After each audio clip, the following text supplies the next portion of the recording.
Bismillahir Rahmanir Rahim. Kawaguma. Kuswatu Jasiyat ayam wa anani ayam filan nuje. Wa iza akutwana mina. Akundu Muhammadu. Nene dana takalan teberebere. Ni dana tane ala udara Qur'ana ayam kala. Olu mɔgɔ ninnu munafigiw ye ten. Qur'ana haya minnu bangeni bɛ Alahu Taala ka sariya kɔnɔna na. A ko maa kɛnɛ o ja tɔgɔ. Dalu foyi tɛna sɔrɔ munafigiw fɛ k'a ɲɛfɔ mɔgɔ ye ten. K'olu bɛna to k'a fɔ ten. O tuma alu ka segin ka na aina nanu ba kɔrɔbaw ye saritu na sɔrɔla alu kɛra sɔrɔle munafigiw bɛɛ cogoya le ten n'i ko i bɛ silamɛya diinɛ fɔ a ye ko ale facɛkɔrɔba farafin jumɛn bɛ yen min facɛkɔrɔba bɛ silamɛya kɔnɔ farafin dugu bɛɛ farafin jamana fɛn fɛn b'a la a bɛɛ sigira ni jɔw le ani laadako silamɛya le bɛ nana ka dominer dɔɔnin a bɛ banna ka to ka taa jɔn de bɛ yɔrɔ la an cɛ ma yan min bɛ se k'a fɔ ko i b'a fɔ ko ele wolola k'i facɛ sɔrɔ silamɛya la i mɔkɛ mais e mɔkɛ duurunan k'a tun silamɛya la o t'an cɛ ma yan o t'an cɛ ma yan mais o mana wuli k'olu facɛ ala ko yan kɔrɔnan kɔnɔ a ko wa iza ko tumana min na tutila alehim ayatuna a ko Muhamadu n'i nana taa ne Alahu Taala ka Qur'ana hayaw kalan ka taa Ala ka hayaw kalan mɔgɔw ye tumana min na dɛ bayyinatin ka kalan a bɛɛ kan k'a fɔ o ye ko mɔgɔw bɛna mun fɔ maa kana hujjatuhum dalu foyi tɛna sɔrɔ o dara o bɛna to k'a fɔ le i tuna n'i lara ko ye ala mɔgɔ ye ko i bɛ min fɔra ko Ala taala o tuma i bɛ nana anw ye bi abaina anw facɛ kɔrɔba dɔ sara miyɛna i bɛ na n'i lara la ko ele bɛ Ala ka mɔgɔ ye jɛna a kɛ o cɛkɔrɔba nin kan na an b'a filɛ ko aw ka seli ko aw ka sun ko aw ka taa don arijinɛ kɔnɔ aw ko kana n'aw mɔkɛ est ce que kuma kelen don a tɛ kuma kelen na don ne le ko i tɛna n'o ye sa wa olu b'a yira ko i tɛ cɛ ye cɛn t'i ta ye a donna ta i m'a ye n'o tɛ ko aw ka seli de ka sun don ka jaga bɔ ko aw b'a arijinɛ sɔrɔ e ko alu mɔkɛ min sara aw facɛw yɛrɛ y'a tɔgɔ mɛn olu yɛrɛ m'a ye e facɛ ale yɛrɛ y'a tɔgɔ mɛn a m'a ye a y'o tɔgɔ min fɔ aw ye k'a kana n'a ye ele b'a fɛ k'o le ye aw le ye Ala ye wa ko tɛ Ala ye ni dusukun ye ka Ala bato ni dusukun ye ale n'i ka waleya i ko kana n'i ka cɛkɔrɔbaw ye ko munafiki b'o ni kuma le fɔ i ɲɛna c'est-à-dire a kuma in kun bɛɛ ye mun le ye an wulila k'an faw sɔrɔ min kan an wulila k'an ka cɛkɔrɔbaw sɔrɔ an tɛ se k'an ka cɛkɔrɔbaw ka laada bila n'an y'a bila a kɛra komi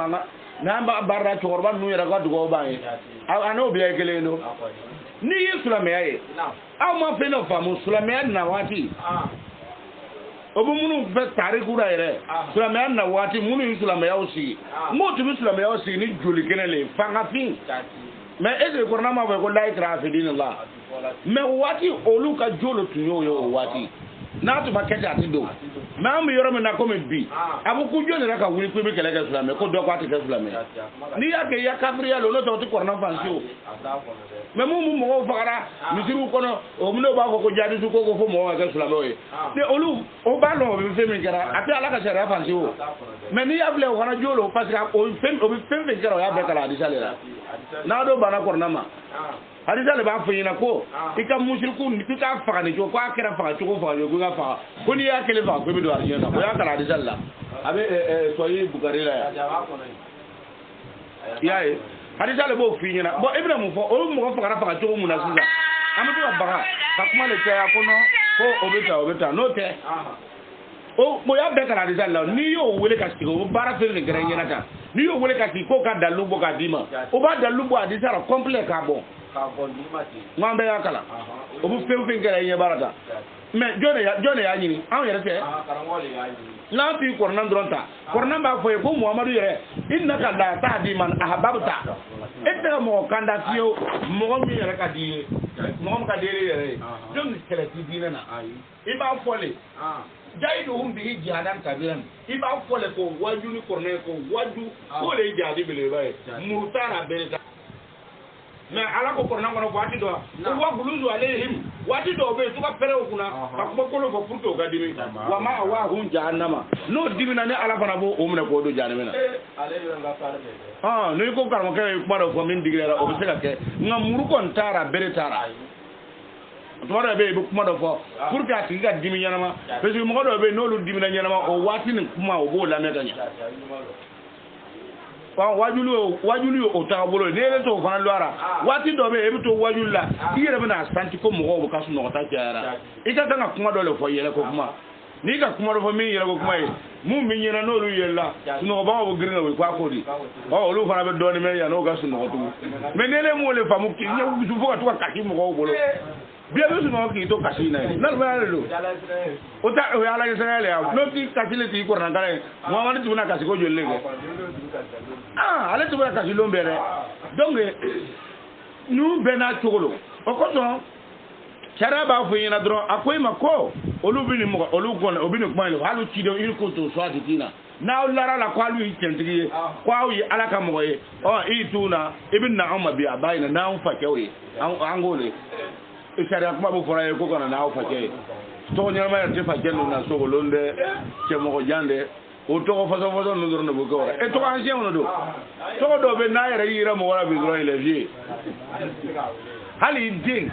i b'a dɔn hali i wolo den a wolola tɔgɔ dɔw bɛ yen n'i y'a lara a bɛ taa to ka cɛkɔrɔba ko de kɛ tɔgɔ dɔw bɛ yen olu kɔrɔla don tɔgɔ ma kɔn dɛ mais tɔgɔ ancienw bɛ yen dɛ ok tɔgɔ ancienw bɛ yen dɛ i k'a ye n'i y'a la den na dɔrɔn a bɛ to ka cɛkɔrɔba ko de kɛ cɛkɔrɔba ko a bɛ to k'olu cɛkɔrɔba ko ninnu de kɛ a bɛ ten de mɛ tɔgɔ kɔnniw tɛ nabiɲuman tɔgɔ lo ciden tɔgɔ lo mɛ o miyɛna kojugu ninnu filɛ nin ye n'i y'a lajɛ den na a janya man di dɛ ani kalifa tɔgɔ filɛ ninnu tɔgɔ filɛ n'i k'olu lajɛ den na o janya man di dɛ o caman bɛ yen o bɛ danbili yɛrɛ tɛ ka lɔ ye hali n'i y'a sama a tɛ yɛrɛ musa tɔgɔ n'i k'o lara ale tigi bɛ ka kɛ cɛkɔrɔba ye ani bandi ok mɛ olu bɛ sumaya u ka bandiya in kɔnɔ n'a ye tiɲɛni kɛ ka lɔ i ɲɛna n'i nana ye i b'a ye k'o baganin b'a ma k'a sɔrɔ ale de ye tiɲɛni nin yɛrɛ ye ale yɛrɛ de y'a bɛɛ kolokolo karamɔgɔ tɔgɔw bɛ yen n'i tɔgɔ ninnu filɛ a bɛ to k'a tigi kɔ ten olu tɔgɔ ancien de don ani Ibrahima tɔgɔ olu fana pati kala san ka na o tɛ kɛlɛ kɛ ten mɛ o tɛ sɔn mɔgɔ taara dɛ i bɛ kuma cogo o cogo olu b'o yɛrɛ de sago ɲɛna min b'a kun na n'a ma tila o la fiyewu a tɛna sɔn i ta nin na olu bɛ ten min b'ale kun na n'a ma tila o la a tɛ sɔn i ta nin na dɛ f'a k'o le ɲɛfɔ k'a ban fiyewu wa n'a ma ɲɛ a b'a kɛ kɛlɛ ye ko ele le k'i datugu ale b'a ta fɔ. Mo ho tiano e ko ne na be brama ele e di ne fa yɛrɛ le an bɛ kan ka mɛn kele ok donc a bɛ ten ne ata a ko kori mɔgɔ lamina fɔ mɔgɔ ye bɛrɛ bɛrɛ ala a ko i t'a dɔn ala t'a la kɔni ala saralen b'a lo adamadenw ɲanamaya sɔn ma nin bɛɛ lajɛlen de kɔ jɔnme tɔ ala bɛ tila k'alu faga bɛrɛ bɛrɛ nin bɛɛ lajɛlen de kɔ a bɛ tila k'alu ɲɛnamaya k'alu ka fo ila yawme qiyamati a b'aw ka fo kiyama jɔlon na sigasɛgɛ ma kɛ fe don min kɔnɔna na a ko nka i ka danganiya a tɛ sara na maninfinw la sɔn caman da yalamu olu ma lahara ko in yɛrɛ la mɔgɔninfin caman de bɛ yen u ma lahara ko in u ma lahara u ma sɔn a ma fo ale Alahu Taala le b'a fɔ a ɲɛna n y'o fɔ a ye n ko mɔgɔ bɛ sa ka kunu ka tila ka na sa ka kunu ala y'o fɔ kuran wɛrɛ la fo aw tun y'i su le ale ala y'aw ɲɛnamaya fo kana tila k'aw faga kana tila k'aw kunu n'a tilara k'aw faga sisan k'a bɛ taa n'a ye ale yɛrɛ fɛ i y'a ye mɛ yan ko e ma cogo di ko ale Alahu Taala y'o y'i kun k'ale le ye aw ɲɛnamaya n'i y'a mɛn k'a y'aw ɲɛnamaya a tɛ bɛ mun ye a tɛ bɛ su le k'ale y'aw ɲɛnamaya summa o kɔfɛ i y'a faamu yumitukum ale tilara ka aw faga summa o kɔfɛ yajma'ukum a tilara ka aw kafu tuguni a b'an ɲɛnamaya le ka taa aw kafu wa k'ale ba a tigɛ ka taa aw kafu ila yawmil qiyamati ka taa kiyama jɔlen ma la raiba siga tɛ yen kana siga kiyama jɔyɔrɔ fɛ a bɛ kɛ a ko la raiba i ko siga t'a la fiyewu walakinna aksara nasi la ya'lamuna ko nka mɔgɔ caman de bɛ o t'a lɔn ni k'a fɔ ce sont des histoires de pa mo ke ga tilela o bara ko dinya bana wuli ko amana saka kunu mo si ma to ba ko ma de ka ta ko kana aka do yanga ya ni ko ei so ay fara mo wora ni so arde na yi ngar ke do adi la ka to ko ko do do se ka ba do mo to ba do morisi ya mi ogo ne o foi bonye ko de patara kwa aka ye ya duguna mo ma ko kai fara mo wora ya mai mama etendo ba so yorni na kuma ko jogora ha de ba lo tara mara ida re tara le nyere isa kwa le muna de ba le fa tara mana imai isa ka na ko erne o biso so watu sans de crise mi chrétien fait église ra o lara o nenga ni tara ko bi baptiser ko sans de crise na bi isa joli abu je joli be wora abu balo jogo de kala ana buna boya de abu tla je ajoli rasula sawa ana ma joli toti abu joli wora lo abu fanga so jogo de kala abu na mete de angata do ni wa mo ko samawati akosa fara o kamara o ya la ta la tae ani duma ko lo mara ya la ta la tae wa ya o ma ani lo no bere bere ka ko sa ado akolo mi na ki ale ki amajo lo mi na ta jo lo mi na bere bere na le lo se ra bere bere ya ka sa le mo mo de ako jigitiga ba o be bone o lone kiyama be ta jo lomna ako mo tan be bone o lone jigitiga fe ako ibn aflali ka ko ma ibn adam de ngere ngere be la jani jasiyatan abeki mi gwanu be bere bere ako man de ngere ngere be la jani ta do amade ma de bere jani wele gata ila biya bebe wele kata ika kitabu lema bebe wele kata ika kitabu lema de na bora ika kitabu do bo o ba foko bebe wele kata ika kitabu c'est-à-dire i bara minke o kitabu tieno me kitabu yara bilbil bay kitabu sabay folo ya namata bara i bara minke kitabu ma sabu tawrat l'injil qur'an nele min taranora livre werra ko leerle dine wala wala min mi dana nunu sabaraw ala bini wele ka tawle mo itina baraka wale kanwa ya na buna ni baraka kitabu ye ala kitabu sa min jigo le bina folo ani mi ta iti baraka wale kanwa e to ka wele ka tay ga bara mo mu tura kornan ko lu na muhammadu ye me munu ko kornan damale ti se ka dina wala ko kornan maslama ya wala fiyo folu ba kara na sarkale min aradro kata noro kitabu werra lonu ba wale mi sebe asite ko wayulo abo kalama me ko no lule te ko kornan tay si wati na bo o kuma mulo aman na ke barke de jara lutigi sa barke de jara lutigi de agbati yata ka to ka kale lutigi sara do bi chega mo lu ko so ma bo ni le na to ka fo ko fa ale ka sigi ebe jemu to ta ale ka to mo lu ko bo se ka je jogo ni ma o ti yere o ti ma mu ga adija sebete ko lo le be dina nya fora o olu ka dina nya lo ka te muhammadu kan walma ala yere le ma se ka anyelo nyana ma olu nana na anyelo no lu ba wala muhammadu ya foka ba alore nabi isa tato kide min na kofe abana ni kurna nabi isa yofo muhammadu tato na dotu na to bafo me ane ma lo kitabu na sheya fuka tapel ni kibu kuma ko hadisa kwa ni o yere bo yoro na suda ni kibu kuma ko hadisa ma ko kuma hadisa bele kan ha ko do mai ni ko juma na kan ko hadisa so yiwu ko munu so yiwu ko lule kan ni ko bo han kar mo so yiwu juma ne abo nya ko anta hadisa londo ato ni tiyawa ni ko am garmo juma ne hadisa so yiwu ni mini korna hayam bena ni munu ni korna hayam bena ka baraka kele ole so yiwu depo yoro e ba bo an garmo ni ya e ko ni mini korna hayam bena kake do ni korna hayam nyongo fono sake mo ko ka selondo anta le tiyo bo ni ko ni mini korna hayam bena kono kolo na ya le tui parce que mo ko ta selo na ya tui ka korna hayam tawo ka to ka baraka ni korna yo so yiwu beta kono yo ame ni boku ngerna na mara warle be no ta ne le ko kumini ko na ya bena ko le ya risa so ko baraba kanole ko na ndu ba ngere fa na nya le yere takan num be blaw ma jawa ba wa o ko so karmo ke kama ko lo de akoy mako ale ala taala ko wa tara kullu ummatina akoy bina jama kulu kelengele be la jene groupe jasi yatine abebe ta jigi bebe ta maya ka kimir gban ya famu kullu ummatin ko jama kulu no be na kibir go ala nyakoro ko ale ala be bewele tudi a ebe wele ila kitabiha kataika kitabulema ebe wele kataika kitabulema e kitabu mfla ka barake ole tika ka baraka kitabu e barame ga wodo e bolwa donc kuma numbe na livre ba sabale kan golo yana benna e ka barake ta kan ne ma so nunu ndole ma ibi wele ka ta ite kitabu me senu ta ko le nunu ndo wala wala o be ko le islam ya ere ibi wele ma o don ti sere ye na be nyuma onte kide onte ne ma lo ele ko ne ita ko be ka jogo na lahara ay ba ma ngatu ko nan ko de no te na ma tu ko nan ko kat wala ka livre ko kan ga lo mina lona o bi wele ka ta ibla ga bugari ku nati ele se ka ko bugari mi sebe ba ere ale wola dugumuna ale wola bukara le no irisi jamana e arabu yere fanate ibe hadisa ta muata maliki ale ka ko ya ale ka kor bugari we muata maliki bora ka kor bugari yere ma wolo kolo ibata muata maliki fo kana blame yoro ma hadisa no asi sebe ba ta arabu dorjini abbe bora Iran Iraq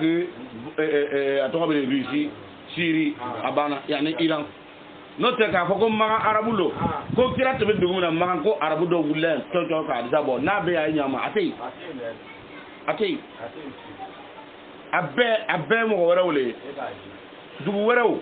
d'accord nando na korna kono amta ye o hadisa nana kunyi magama ante bana ka ya sugalo kelen kono ya ko muhammadu be ta korna haya nyefo mo ye o kwa ma kwa ka farawo la ko na la sona olu bara bara kuma nyogo fa be min fora ko lu na anyo la be ko ka fo o ni dugu wara mo ni o na hadisa bo abo ga mu ye korna ye do kuima suratul asra ko ko wala in ijtama'atil insi wal jinni ala an yatu bi misli hadhihi alquran la yatuna bi misli walau kana ba'dun li ba'din zahira korna yando yo fo suratul asra ko de ako koni die adama dem ben na takafu ana jina o be ko galonu faranyonga ka fo ko lu bi na ne bismillah nyon kele min bo ne ama ko bismillah rahman rahim ko la yatuna bi misli o ti se o bulon be faranga ko ati fe ando ko ati sale ko le ko korna est ce que ama korna anti malia korna ya ngoro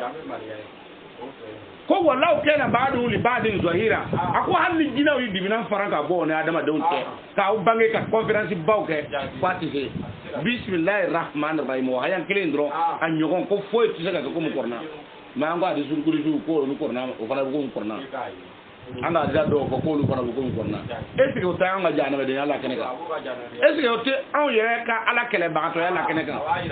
o ko am korna yan gari katla ka laka o hayan kele ko wala kad صرفنا للناس في هذا القرآن من كل مثل فأبى أكثر الناس إلى كفورا هيا مطالباتني أكو محمد otisekana na nyon denjelenge ka dunya soro ne alay wala wala like mogo ye kornan kelen kono ne makobe fenfe na nya be fo mogo ye kornan kono ote ne ala makobe fenfe na nya fo mogo ko me mogo chama ne nana ban kornan tay na de ila kufura ko fo kafriya ebo ke mune nene nana ko korna ma awara wala ile ko fo ebe ta fe wara ebi yere kamule ebi yere kamule korna ya nungoro na ngo ma ati korna ndo ani jigira haya mina ni kaka ngata kabla yoro bra ajigira ile manele ba classe ya ajigira muhammadu ya classe jogo na bo foto ni ebi la ani jigira muhammad ka hijira ni samu etu be ya imbécile na tun jigira kwa ka kana classe ki muhammadu tuba be classe wala muhammadu jujuga kana atuba classe ta fa ya be ni blani wati na kanen tane wati na kanen gane wati atuba fo awle bina wuli sisa kwa lugu ba miri kwa classe ra ya ko cedele ti yanyi nga ko ko so ni hayen jigira ni jigira ne duguna muso dole yanyi nga ko ko so ayini hayen jigi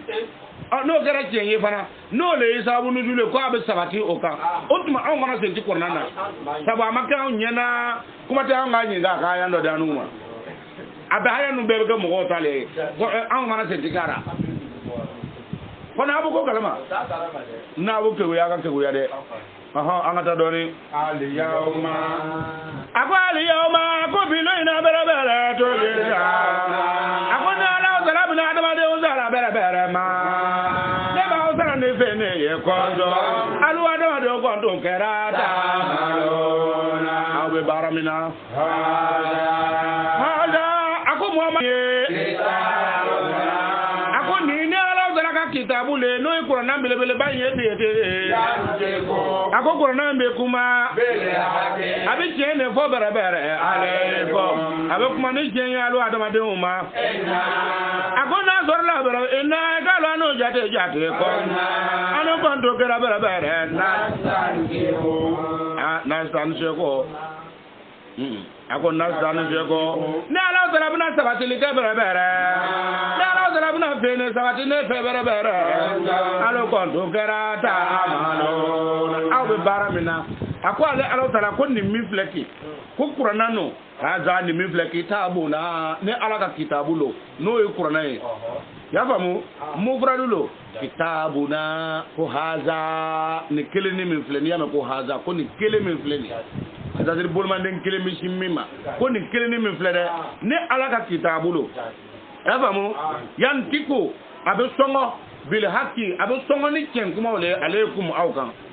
ya famu inna kunna ka sorne ala taala yere fana kene abi min fo ay ken kuma na ko ne ala yere kene bede nasi tan siko ne ala taala bina sabatili fana ke aw fe ma fena kuntum aw kala tamalu ay bara fe ka ko ba be sabati aw fe lara fa amalazina bikala mu'minu ni mu'minu zona kaliman ya wa amilu ni mu'minu zona ka baraka azale kona na bere bere na la zara na olo mo no do fe ako digala zara bina olo do amono do ka ina kona na bere bere ako ni mi flani o ke ba jati jati ale ko ni ka jigi ma faye ale mo be lo mi bangede be Mu'minu no lu kafiri ala salama afalam takun ayati ala bina onyin ga kiyama jolo mun kafiri alama aba ko yalo ne ala zala ka kurna ayan tuma kewa yalo jide tuma na kala wa ale jide tuma kala lo yewa ba ta ke ba do akala ni ko aya yere bonya tigira mo ma bere bere adiya to alo jate jate ka alo ke rama ko leye mo ina do mo do akot mana mina akot jide nana ta folike jide ya folu ye ko ka lo alo ta ka wa do ko ni ale jene dede wa ko die wuli mi flani dede ge se ma ke se ale loyin ko nana bere bere alu tu folike mana dere ako anuma lo ni ke bere bere ma amalo mu fe no bere bere asa mu bere ki amajo lo ye dede ako anu ko ni amiri we aya amiri ya jole la wa mana wa anu ko ni mage kafanu buna sekana ni loina dede wabada saya atuma ako fem bara jugu bi bange bere bere bara jugu bi bange olumo no ye olu yera bolo bara jugu mi ke ako fem kon be wajibi ya be femi wajibi ya olumo no ma ke olu kon dun kera bere bere ya la olu tumi lo bolo ke la be ni femi ya la taala sala ako jide mi na kuma jide ma fo ye bi lo ina bere bere ako na ala sala ni amuna nyina alu ko tege ina ko jo asemi na te o ya fo alu ye dia ko na alu tu ya yere nyina le ka ya o le ko afena ya yere nyina ke aya yere nyina bi lo yin nyon kunyo kuma yo ya ko bere bere bi lo yin na bere bere wa ma wa otuma alu ka ka fu yoro ko ni o tasma ye tege wa ma na le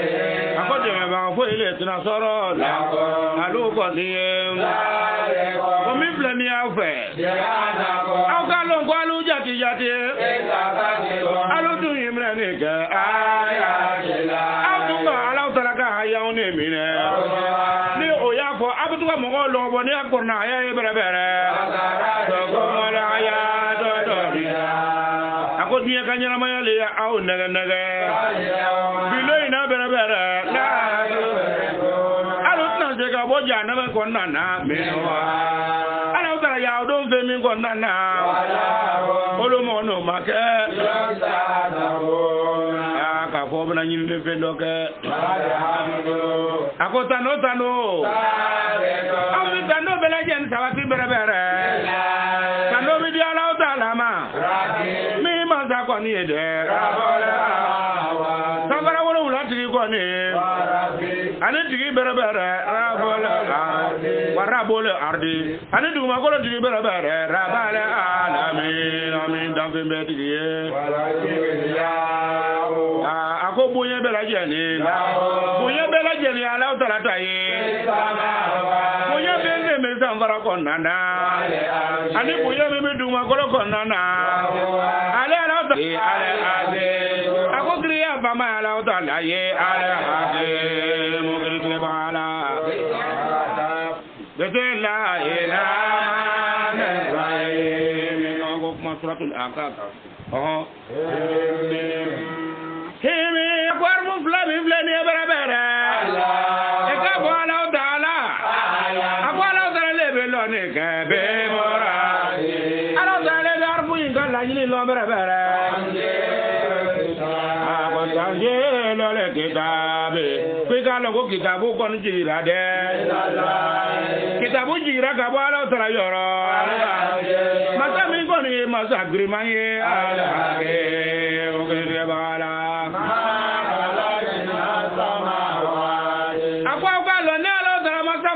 sanfara ninnu dan foyile kama wala ne ma dugukolo dan foyile kama wala ne ma fɛn fana dan bɛɛ na o ma fɛn min sanni dugu jɔma foyile kama o dana tiɲɛ ka waliyale kama ale ni lajali kɔni mɔsa ma lajali min tɔgɔ welela a ko i k'a la mɔgɔ minnu kafiriyara ka bɔ fɛn na bɛrɛbɛrɛ o bagabagara ni fɛn min ye mɔrɔ i b'a fɔ alɛjina k'i k'a la mɔgɔ minnu kɔni kɛfaro mɔgɔ minnu n'olu kafiriyara mɔrɛ dɔɔna olu b'o ko yɛlɛma ka ban a ma ka bɔ fɛn kɔni na o bagabagara ni fɛn min ye Muhamadu le bɛna fɔ mɔgɔw ye a ko a ye ne kibaruya bɛrɛbɛrɛ ma a ye ne kibaruya ni fɛn min ye taale fɛn minnu wele la alu bi jo baba minnu wele la ni mi dana Ala Taala la ayi ne Muhamadu kibariya tɛ dege a y'a yira ne yɛrɛ mun fɛn n'o bɛrɛbɛrɛ kala aw ka tigi ninnu sera ka fɛn min dilan dugukolo sanfɛ dugumakolo kɔnɔna na bɛrɛbɛrɛ a ko walima jɛɲɔgɔn wɛrɛ kɛ nin bɛɛ wa olu kɔni ye wa walima o fana ka masa dɔ ka sɛji min sanfara wolonwula kɔnɔna wa a ye na ne ma bɛrɛbɛrɛ a ye na ne ma ni kitabu dɔle ye min kabule haza min kɔnna kɔrɔna ɲɛ tɛ dege a ko walima a ye na ne tɔ dɔ ye bɛrɛbɛrɛ min ale ka bɔ yɛrɛ ka lɔnniw ne la n'a sɔrɔla alo kɔni kɛra sɔdege n'aw kɛlen bɛ sidikiw ye dɛ a ko mɔgɔ jumɛn do mɔgɔ jumɛn fili nin bɛ bɛrɛbɛrɛ a ko mɔgɔ si den kelen ma kɛ a da mɔgɔ min ka fili bɛ bonya bɛrɛbɛrɛ ka tɛmɛ mɔgɔ ka dege mɔgɔ min bɛ tuba mɔgɔw le wele mɔgɔ min bɛ fɛn wɛrɛ wele min bɛ dana Ala Taala la a ko jɔn o a bɛ taa fɛn wele fɛn min tɛ se ka jaabili kɛ e bɛ taa jo wele jo tɛ se ka jaabili kɛ a bɛ taa ka kɔbaw sɔn kɔbaw tɛ jaabili kɛ a taa mankan ci jo yirikurun kunna yirikurun tɛ se ka jaabili kɛ k'aw ka bakɔrɔninw kɛ dugudasiri ye bakɔrɔninw tɛ se ka jaabili kɛ ale tugura mɔgɔw ye a bɛ kuma ka kuma fo ka taa se kiyama jɔlenw ma o t'a jaabi a kɛ l'olu mɔgɔ n'o kɔni olu mɔgɔ n'o bɛna taa tonu ka bɔ ka wele fɛnw ma a ko bana min na a ko ni mɔgɔ nana ta ka futuma na mena mo mi no kera bere bere no kera jugu ye te tege la olu mo no ma te tege olu kon be ke olu na ta ke ka fero leje no ga la o ka jonya ye akotuma na mena akoni kala na te te bana mena korna ya kala ni ala ka korna ya kala lo mo no ye korna haya minu no bo ni be ka bangi mana mina mo ko do le bina soro ka fole ka mo ko minu ka kriyara o o ba ko ni chenye bere bere akot mana mina na se olu mat mana mina o b'a fɔ ko ni min filɛ ni ye da ye kɔni ye kɔrɔtɛ le ye mɔ bɛɛ ni kɔrɔna ye ma kɛ Côte d'Ivoirien da ye ni kɔrɔna ye Ivoirien yɛrɛ k'ale o caman tɛ bi yan wa fo mana wuli i Jafar ka sɔn i tigiw min ka téléphone ta na o t'a écouter hali a karamɔgɔbaw fo b'a fɔ an tɛ i bɛ munumunu yan o b'a fɔ i ɲɛna ni Umaru da ye tiɲɛ fɔ ko ne yɛrɛ bɛ fɛ ka taa bɔ a ye Burkina de o b'o le fɔ tuma min a nana se yan o ko cɛw ko kɔrɔtɛtigi o parce que a bɛ yɔrɔ jan o y'a kanu k'a fɔ ko kɔrɔna in ni haya in fɔ a ko i ma ko tuma n'i taara ne ka Ala taara ka hayaw kalan haya minnu bangenen lo a ko n'i taara kalan dɛ mɔgɔw fɛ i y'a faamu n'i taara kalan k'Ala lɛzina kɛfaru mɔgɔ minnu n'o kafiriw lo lil haki o bɛ to k'a fɔ ko ko nin kuma nin tiɲɛ ye parce que olu b'a kalankan mɛn na mais ko labɛn tuma min na ja ahum n'a nana se o yɛrɛ ma sisan o bɛ to k'a fɔ haza sihirun mubin o caman ti b'a fɔ dɛ nin karamɔgɔ cɛ Jafarle a donna tan a bɔra tan non mɔgɔ balo a donna tan a bɔra tan a denkɛ nana na yan ka tugu o kelen nin fɔ a ko a tɛ sɔn kɔrɔnaya in bɛ jɔ de ma ni yɛrɛ b'i Ivoirien yɛrɛ le jatigɛ ma ni kɔrɔnaya bɛ sɔrɔ Ivoirien bolo nin y'o ta ye a karamɔgɔ kɔni ni y'o ta le 2015 an y'a yɛrɛ wele a nana yan an ma o si ma se an ye programme kɛ cogo min ka invitation d'o bɛɛ ma ka o bɛɛ ka foli heure fɔ o si ma lɔso k'o ka foli heure kɔnɔ alimamu ninnu bɛɛ an sera ka taa min fɔ dɔrɔn o kɛra William Jibril limamu ye voilà a banna an sera ka taa ale dɔrɔn fɔ Kulubajɛ n'o tɛ Abidjan limamu ninnu bɛɛ ne de tun t'a kɔndira wa papier programme tun bɛ ne de bolo an tɛna kan ka taa o bɛɛ fɔ invitation dira o bɛɛ ma yalo kelen yann'a ka na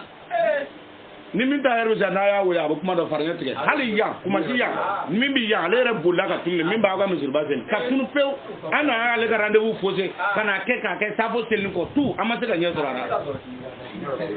ka weleli kɛ ka fɛn bɛɛ kɛ ka dɛsɛ yan Abidjan yan bɛɛ n b'a fɔra tan ko direct la an b'ara o b'a mɛnna o ne yɛrɛ tilara ka wuli ka se o bɛɛ ma min bɛ fɔra n'a bɛ ko min n'a y'a ye a ma ɲɛ a b'a fɔ ɲɛna ni min ma ɲɛ o kelen kelen bɛɛ o min b'a fɔ ko ne t'o ka so yɔrɔ la wa ne ka numéro b'o bɛɛ bolo ni yɛrɛ ma ne ka nin ma ne ka numéro ta yan ta ale ma ne ka numéro ta yɔrɔ in na yan ne ka numéro di ko joli ale ma ka tila k'a sɛbɛn k'a yira k'a di a ma k'ale ma ko bɛna se ne ma k'ale b'a mɛn ko n'ale donna so a bɛ ne wele a bɛ san 3 bɔ min a ma don so ba Usain nana yan an carte tapé yan k'a di ministère la k'aw ka foliw programmer cogo bɛɛ hali ka taa fɔ a bobo limamu bɛɛ an ka kan ka taa a bɛɛ fɔ a bɛɛ b'o la invitation b'o bolo si ma se ka ye wajulikɛ yɔrɔ la fana a taara et puis o ka tɔgɔ o dɔw le bɔra ka to ka mɔgɔw nɛgɛ an ka programme kɔnɔ c'était 9 jours non a ka kan ka na a ka kan ka na 9 jours mɔgɔ min tun ka kan ka kɛ yan a bɛ taa 9e jour wula fɛ o dun ka kɛ 10e jour jamakulu mun nana mobili la olu bɛ taa a fana kɛra o cogo la baasi ma sɔrɔ mais an y'a to k'a mɛn ko ko ye papier bɔ ko k'a di a ma k'a kana fɛngɛ yan k'a sɔrɔ programme kɔnɔ c'était 9 jours a kan ka don yan don min na n'a ka kan ka bɔ yan don min na o bɛɛ sɛbɛnnen don ne taara radio la communiqué la a bɛɛ fɔra mɔgɔ ye wa a bɛɛ kɛra ten mais an nana to ka yala olu ma se ka foyi kɛ min kɛ o ka kunfinw nɛgɛ k'a bila o la wajulikɛyɔrɔ bɛɛ a wajulu 3 bɛɛ a bɛɛ kɛyɔrɔ fɔra wa a 3 bɛɛ fana kɛra yan ta kɛra Williamville ta kɛra Abobo ta kɛra a bɛɛ kɛra a ɲama ima abe kera anyema asilo ma eswe fana abe kera aga soro ka tanga party kala zanga karmo na ulza ko lule ya agwe na ya gwe alu kwa ka mo be bi ka wuldu kwa ka kuma do fo ko lu ma so ko ka afrika kano o semaine kono ne kutuba jolike o yera bu kutuba ke ne fana kutuba ke ngona kan numero ba bolo aka min fo na ma so ma ko galuno ko ka afrika kano ko ma yero adembia ayne wule ayna ma fo nin de serara ni ne de sera ara ka nye fo ye ma mi er sabada ma na ma do ya ama ba abate mo ga fo biya ma se ga fo fo ama lo ga fo ora le ne haye mi ko no yere jati gatale o ko gardiga soro ka sa bu no julle ni o yo gardiga soro ne haye na de no de o be se ka kay jogo juma akuma ga jare na la ya ka sharia fo ala ba fo to mo ga dia yele o kara mo no hali shini ntana na so ma so mo na do to fo do hali shini o mo bla ne mo no ka setu ko kara ke ma so nkura bo o ba mo ya ba ko portable ko no ka écouter ka bo ga do ko hali shini o be o ka cha abja kara mo to ka kuma ne no akuma ba fara me se mankan achi me kuma na to baba me no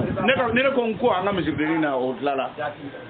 o ba me no o be abija karamo be ka programme do pema ka invitation do pema ka for radio bera fana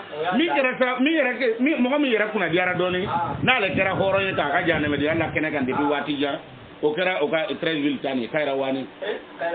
o tra ko carte di yorale male ko akye pale malar na le bina se ka taide pale kon chenje na kwa kuma num ki be ale ma pale malar ale ma ke horo ale fitara ni to o be amne andara ni tada ni liban bata da ma lomna au mata amu mu darati mo ka duoge ka mene ka fembege nana na ko bege nerna na fo ngal ni to ma soro mi yanga carte ta nyamo anga bama fanga le so ka rendez-vous la ka fixé ni sel fanga sel la ka ba o bo boy ni la sara sel la ka ba o bo boy fitri sel la ka ba sa fo sel la ka o du da ge tu anga ka ko bie ke ka dese tanu ti kalwara oui okay mo bra ko be tadro o welli ke ko non ko ma fanga falo o ka tra kila dora dernier tani ne ko bo awdo sisan atanu go awna na to ma ngaji amala o kera muso ba goro ye na do la ko abi ke ale man na to sa ay na wele ke wane ka numero bo bete o ne ka numero bo mbo kala ma fana odo era to odo bo progi wele do ado bo progi wele ka ko na ko e karmasinalo ni ko amako bu jolla na ko ale mako mo ma ni ko ma ko ele lo pale trombera assalamu alaikum sal subo be ya weta abatike na sala tele wela na ka mo bete wane ka mo mba di wati be o ba soro wati be fana al ne min ko atale fe ba soro ne ka wajuru chamana o donc ne ko ne fe korna wasara ni yuta to ke mama na kan foi ko fe o be lele make ne ti tati kele yo wa ma la rasulullah balagul mubin ne tay ka nye fole ni yele yuta ke mama na kan foi ne ko mutu wole fo karamo yo hale bele ngo abijan karamo aw ma fo ko anu le ma mais alu mu dine nye mo yo naw na ye mo do na min ko ma aw den flanguru wal ma aw mo den flanguru abi dine kena aw lo be dine nye fa aka ngam le ke ata welele wa amani ya hati sere ka we aba woni chenkele ne ko bi ali sini mbi korbar fam ma korbar karamo mbo ka pel ko ali sini akaramo baw bebe mu lo e ko jimu wo e ko dizu abe mbo ka pel ko no ya ye de erebe yoro na kan wele o be ngolo le dine nyamo wo no ya ye erebe yoro ma kan na tatu ka gerbe kuma o ka wele ko man ken da fe amna lebu wele rajura ni min borara ado erebe dugubla dugubla atega wele o atega wele sebe muna fa sebe ne be atega wele o na ya wele dura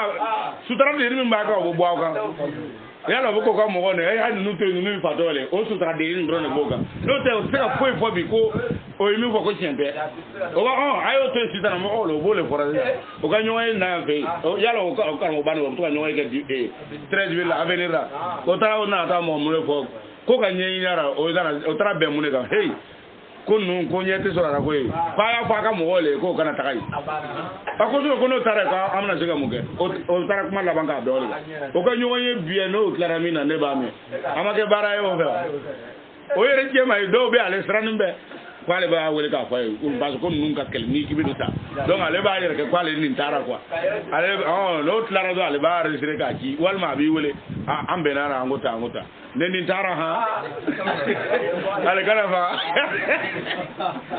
ka de to ka i to je de ka ko ma le mo fa ba ka so mo fa ba ala le ba nko na min ko ati ko ya mo kiliki ala mbetene no te andi mo fa anti mo fa hal mu me bara ko an ko mando na tigi sara ba tigi anuna bisi ni do ijugu do yara ka ban do to ka boy ka ketirale ni jugu bana dro ko got ni ay mo ko jugu tale ra fe c'est que ma foyle dam na folo no te ay yak jugu do niya kwa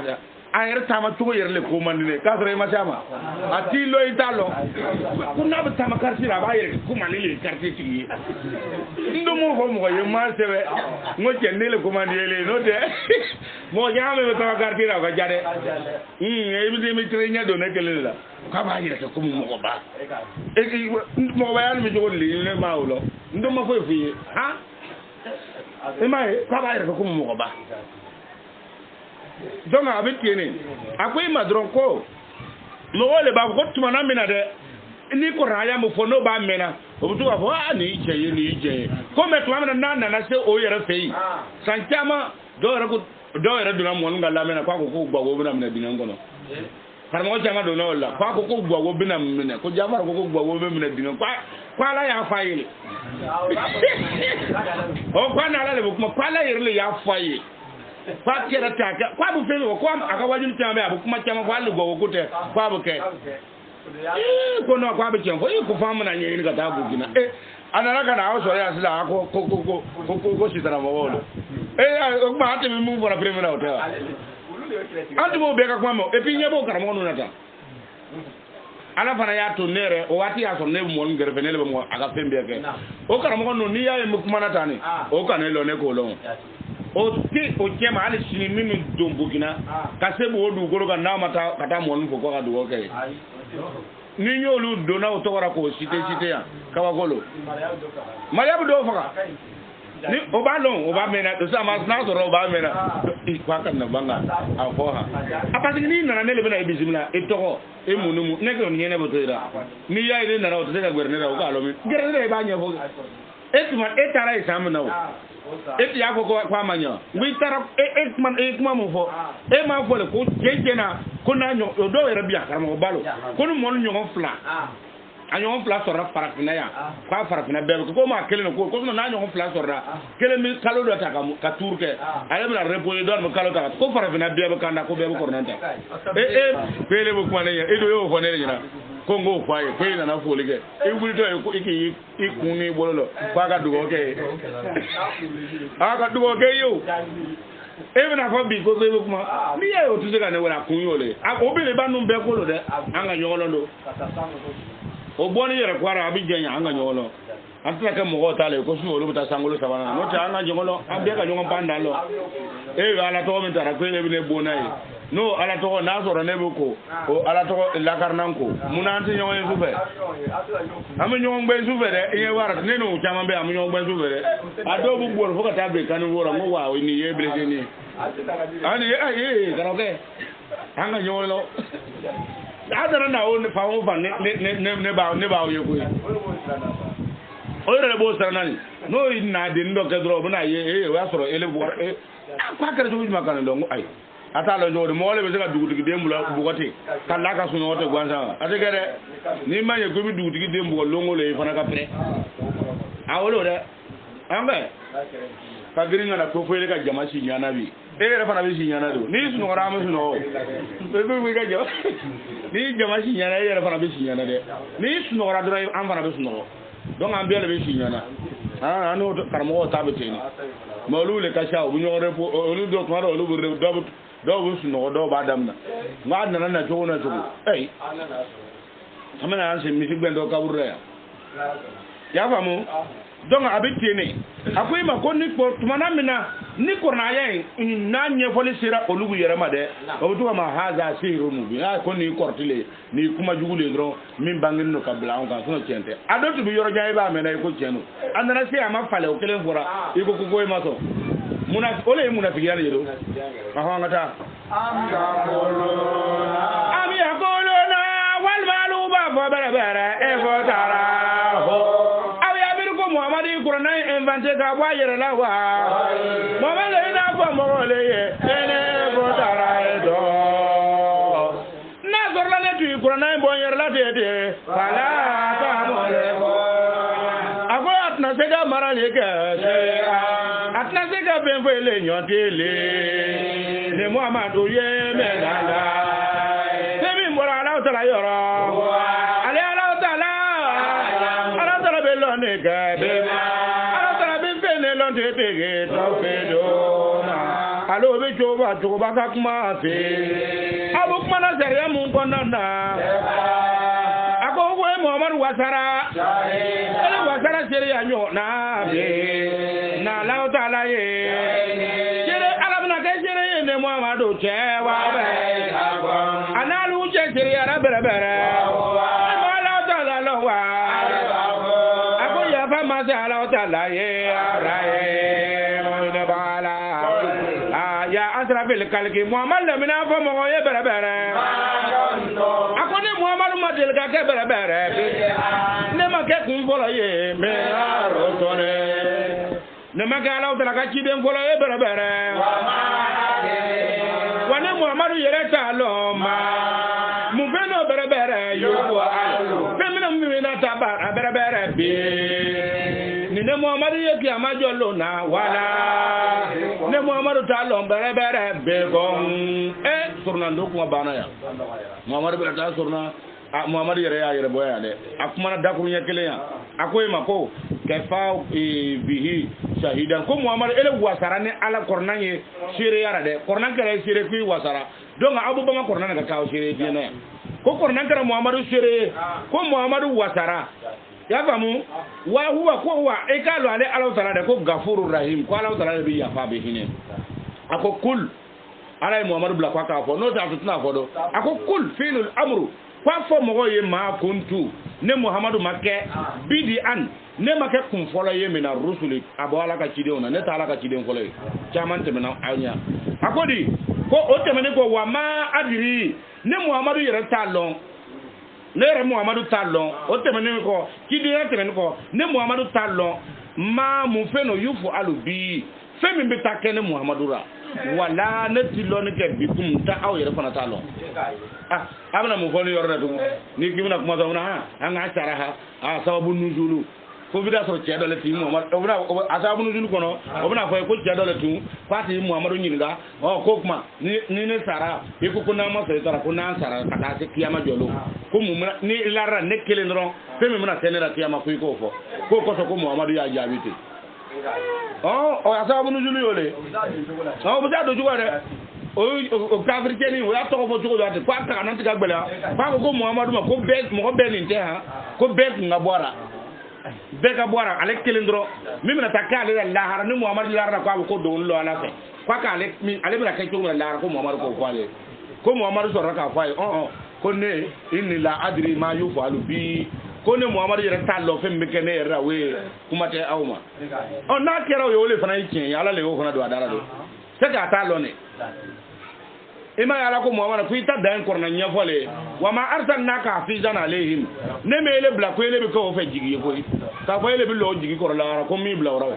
se ke surna no ko kuma ya to ni mi be ke korna ke shire ay kuma damina ole raw ko Muhammadu korna de ko be obo feve bora ko Muhammadu le be wasado shahidan alaka shire alaka liburu no e korna fi be wasado shire Allah shire men be ke ne na awce lahara wa ale alawda ale bi yafa ale le be hine kuma kuntu ne Muhammadu make bid'an ne make damne ye ni ya mako bid'an ko damne ronda ne sidine tum folo ye min ar-rusul ka bo cidena ka bo ala ka cido ne ta kum folo ye ne Muhammadu ya Allah bani wa ma adri ma akoni Muhammadu ya tifin fana lo yufu alu ya famu de ni ya mako yufu alu c'est-à-dire ala bana ta feminke bi ni Muhammadu ye kiyama wala bikum kuma te awma Allah ka sababu nuzulu ke ne sa ni ya ala ya do adara kwa ka fo o le keni Allah ya sababu nuzulu ka sababu nuzulu to anya follo aka se ka famu ni min bi wasa do ala ta ma bi wa Muhammad bin ta surna doke abu surna mo ga rabe surna doke mo wale maw e renye bara e be fe aka dabla me le ka surna doke e be surna doko kuma na at e bara ko mo mun ka to ya bu kan go tigi boni bere e tige ila bayar ta tige bora yoro min jena amu norra ala ka chariara kan norara min jena bolo na ta kala ni Muhammad ma ko abu surna ga ko kama ngaw ya ka min lo ka tugu ka tia bolo ko surna doko kuma le bora surna doko kuma to ra de akwale Muhammadu ta lon la adri ma ne ta fen lo yufu alubi mimi kenera la wala bikum kuma te awma benatalo ne kon kala sa wuyo do kana nyefo awi abana ina tabiu ne Muhammadu okoso ne Muhammadu tuna tugo bere bere ne tugo ko ko fo na gara fe ne ye yo wa ay kuma to confirmer ça ay kuma to confirmer ne talo mi ka ora lara ne talo mi kenera kuma te awma ko kosono ini atabi okoso ne fa tuna songa tugo fo ko ila ma funa kara fe yuha fe mi kara wayu ye adine Muhammadu ma no tenti tum do wara ko abu tukura mi mbe ko ba be wayu le bukaru wayu lo muslimu wayu yo akona norara abla yene fe ba kara ki yire nyina gbenga kana fole ko sharia tigara ka longa banka sharia fo ka di Muhammadu ma ka beke ka banka so bukaru ma wolo aw no be bukaru mi nabi Muhammadu fatura abe san binani bon bugaru so raka wolo rishi asanga jare o ko be bugaru yere teni santa ani fla so bugaru fajeti commerçant ale ya abugaru ta kuma ala ko tigada ay bugaru ta santa nan flana kana nayi hejira kana heji kene bugaru yo asra abe santa nan fla afaje bolo afaje ti bu commerce le ga yala lo dugura anana nayi anana heji ka so ashi abe santa nan fla comme aya dina ka defa jamaay abatu ka do dina ka di den fana ya ale fana bu commerce bolo ma fana abatu ka na karamo ma abatu ka kala ma kala karamo kele mana do o tewa mais ay mena min fe no bu se ka yira kwa ka karamo ke o imam daramile do be ko imam daramile o yi bugarule o se ka lele yira kwa ka karamo no te ma kala karamo kele na ya ala ko me ro na tara lo du mu lo kele fla me abake abi le son lota ife ma mena mi fe no imam daramiye yana bugaru be kala na ale fe wati no so ale rebe ka hadisa wo ale ka hadisa kono abale yere ka hadisa kono me narma fe ma lo ko ale yere me no hadisa ngono ale ka hadisa folo ay min bo ko ni ta imam ka daramita aka hadisa folo ko kullun dora ko kira fatura ale yere ma kira ha no kullun dora kira fatuni Sayyidina Abubakar fa sigira golo ka ale min sigira kira ka no na blara folo ko dotu be yawde lon ba batuno ko ay hadisa do sebe kana anana yira imam Abubakar ko amna ni ke ko ka tuka halbil ka nga dina kura ko ka nyefo ka ya ko imam Abubakar ya te ko ka ke bakoro wele kana o ya mene ko ya juci ko ka sharia boara ay liburu mu sebe ko ya be mene ka jini fa ko kira taraka min to amul ko kuma ko yoro rawa imam darmi ka hadisa fleni de ko kira taraka min to ya ki jora le ralewa ko ibira ko do wala sebe ko ay jem bu ko hadisa be mene ka jini daba mu Sayyidina Usman nana akirate aboga atobedi Umar nana akirate ko kana se Sayyidina Ali Umar darami ka fengale ne de ko kana se Sayyidina Ali Umar oui ale fana nana ko do ya foti ko ayo fana bo ka fara ko kira taraka min to ko kalifa nan no sima so hadisa kuma sara ka bo kalifa nan no le ko fe bugaru nyamalla bugaru mo yara kuma na anyamalla no nusiga mota maliki mi ka koro ali imam darami mi ka koro olu yara fla si nyamalla saba nan nunga kuma te limam bugaru ma ne le côté ne karamo ma so aka anwele anga numéro be wa aya anwele 06 36 60 97 ni wele ko ray banzo wal may ba kedro 75 67 33 19 ni min be ni debalo be ni femlo amba nyefo ne ti rande ba nye deba ti kele yo deba le peut-être ne le ma fe no famu ga antita nyefo ni dara ne la fam yawo ati dia nyewa ngumbar jine le nyinna ay wa bo ay ne le fil la sa ay ngwele amta nye jo ko mun ta nye la ay wala amta nye fo hal ni yo siri ko sara oto so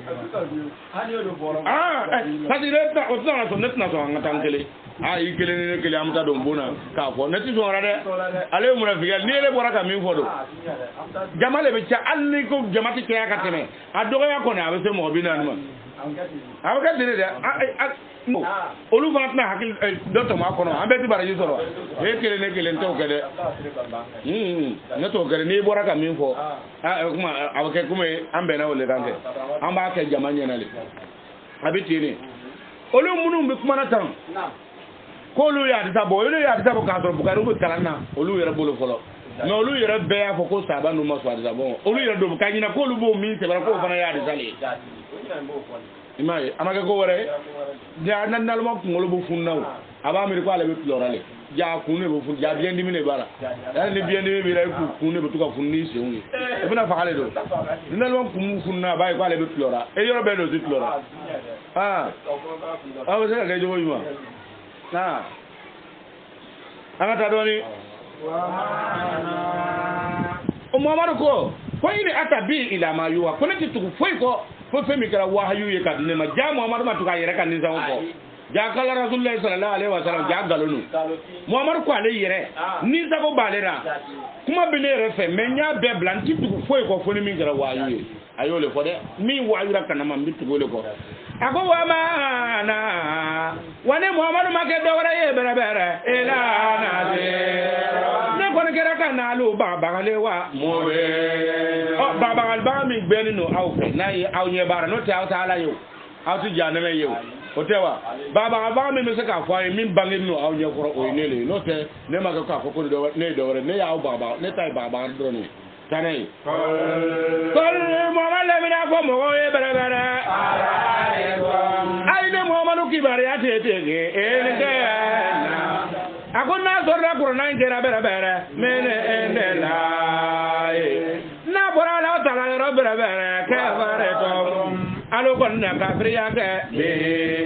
na le berebere wa jae da jae ako sere do soro la kakuma mene ba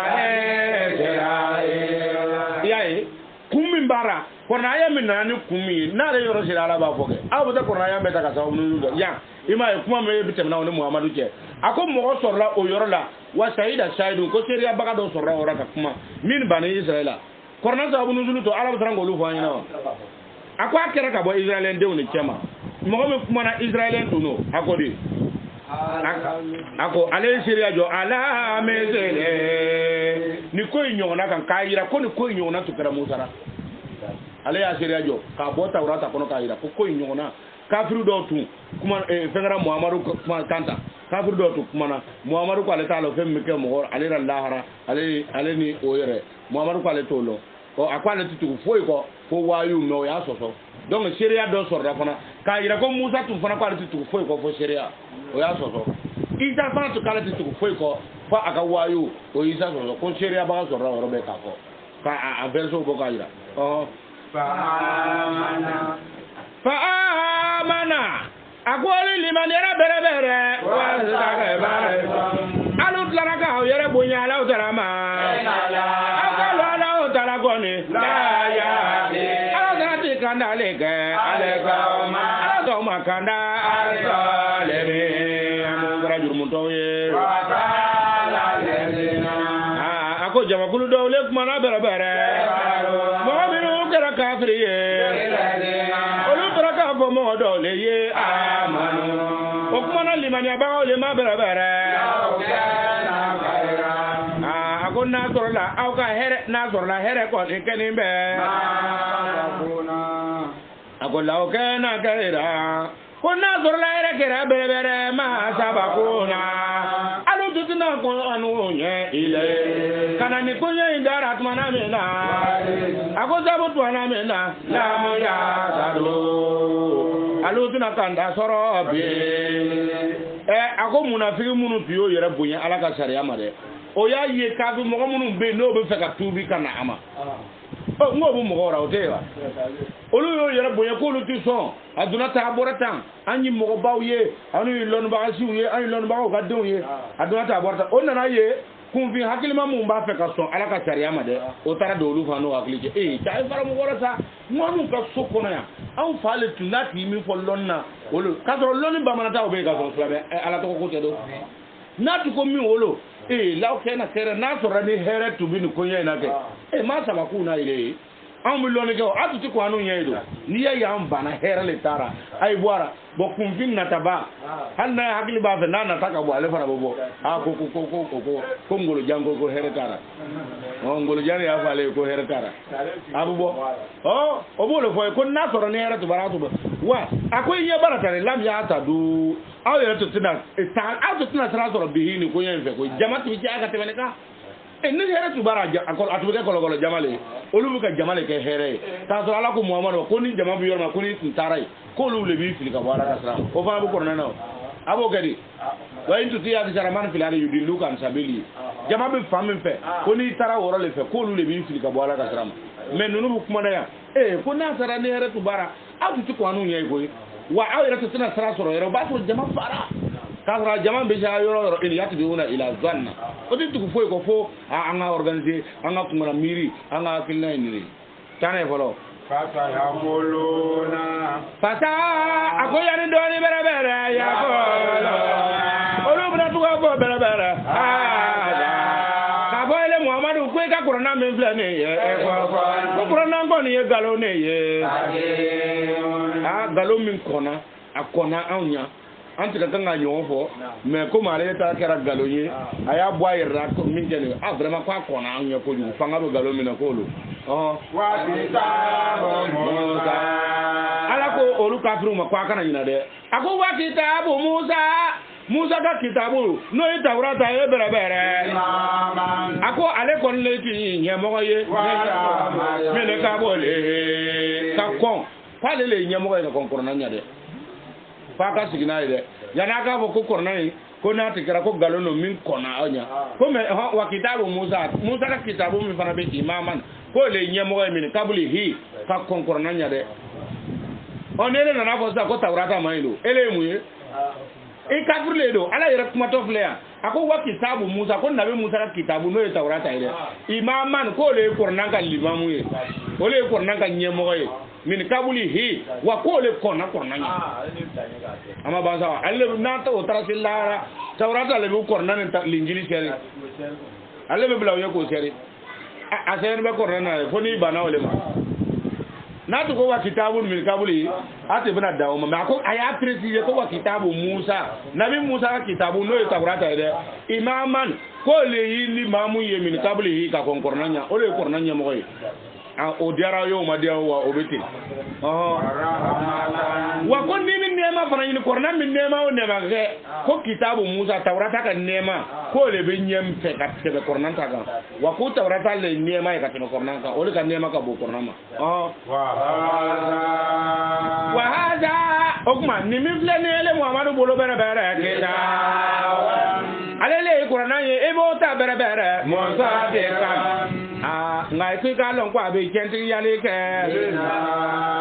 kwa be kitabu mu ko na nya bonu le kentri ya ko yi me ele ta ndo lisanan yayi ele be ta fo mo ye ti aka ndo le la arabiyan ayadi Muhammadu ba ko me kwa be ta fo lisanan arabiyan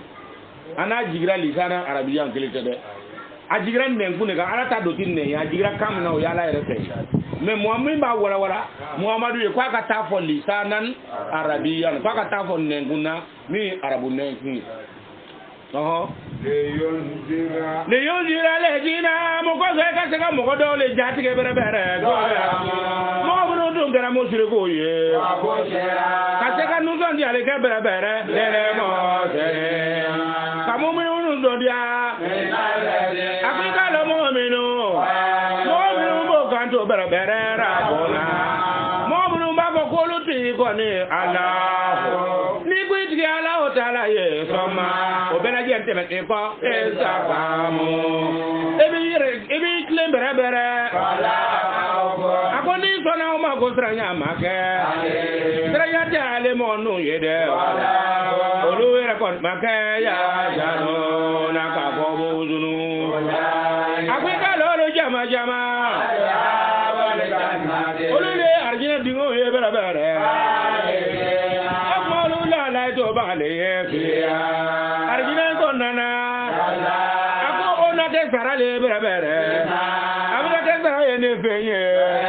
olu ko minnu kɔntɔn kɛra na o bɛ min baara la a ko aw ka lɔn ni Ala Taala ye adamadenni lade o tuma ni Ala Taala ye ɲumanya ladili di adamaden ma bɛɛ wale dɛ i ka bangebaga fila ye bɛrɛbɛrɛ a ko adamaden bamuso y'a kɔnɔ ta e y'a kɔnɔ ta sɛgɛnnen da wa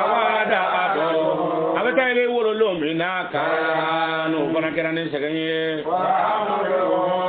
ka adamaden kɔnɔ ta wa fɛ sɔ ale ni ka i denbaya kɛ ka sin d'a ma ka bɔ sin na bɛrɛbɛrɛ ka a bɛ bɛn kalo 30 ma ka adamaden kɔnɔ ta ani ka n'a wolo k'a don sin na a bɛ sin min ka taa den bɔ da bɔ sin na k'a bɛɛ bɛ kɔnɔ ta ale ni ka taa jigin k'a fɔ ko den da bɔra sin na sa k'a bɛ bɛn salasuna shahara kalo 30 nka yala dɔw den bɛ sin min fo san 4 dɔw yɛrɛ den dɔw b'o ko ka laare k'a to sin na fo san 3 o bɛ dɔw bɛ san 2 plein kɛra alors que kɔnɔ ta o ye kalo 9 ye n'i kalo 9 bɔ 30 ra joli bɛ to ni kalo 9 bɔ 30 ra tɔ bɛ to kalo 21 den kan k'o de kɛ sin na a banna o bɛ bɛn joli ma san 2 a tɛ san 2 yɛrɛ dafa den ka kan k'o de kɛ sin na ko a y'o de fɔ ye ko den b'a kɔnɔ ta sɛgɛn kɔnɔ ka taa i wolo sɛgɛn kɔnɔ wa hamuluhu ka kɔnɔ ta wa fisaluhu a n'a jiginni k'a sin d'a ma salasuna shahran k'a bɛ bɛn kalo 30 de ma ne y'i da to i den tɛmɛna o kan sa o kuma i den ka haramu dun i ka haramu di i den ma Ala de m'a fɔ ok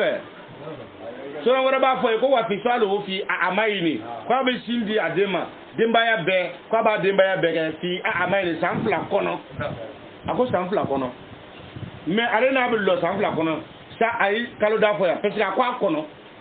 den dɔw yɛrɛ bɛ yen o bɛ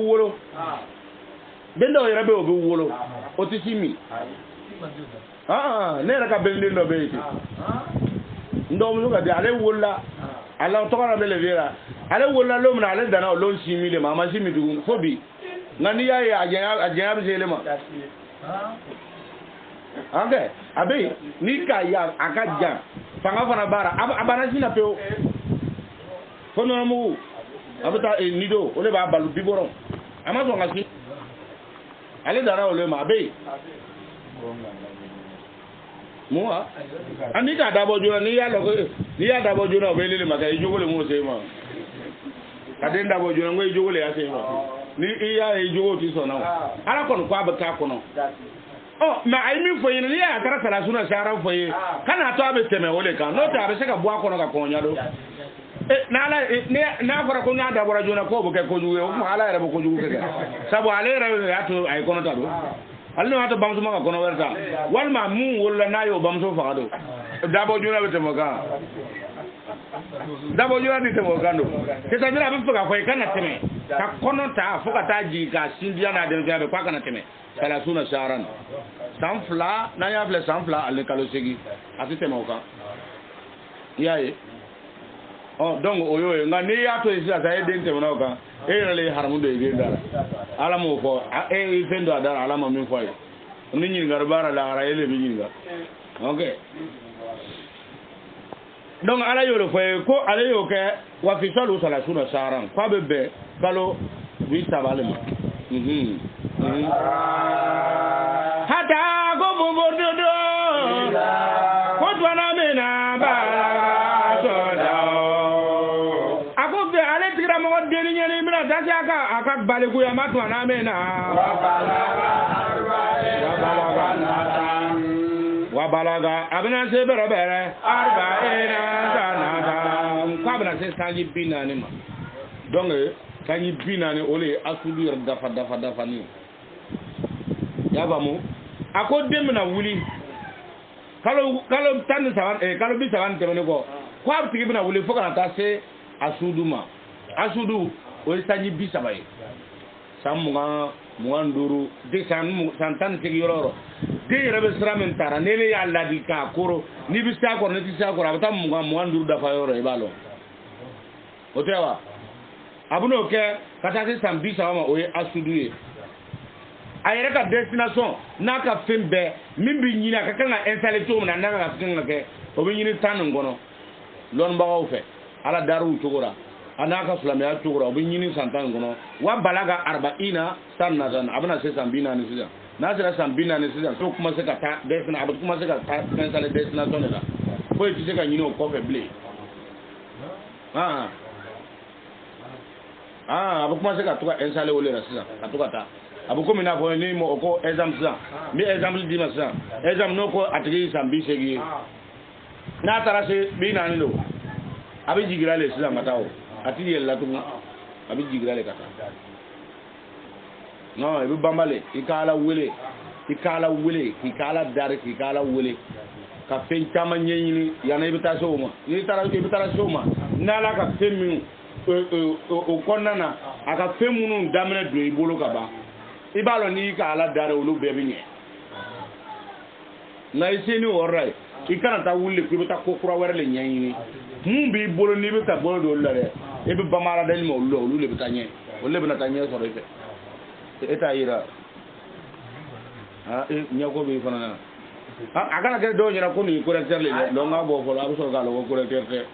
oh caméléon na jogo do lo buri no te correcteur te de to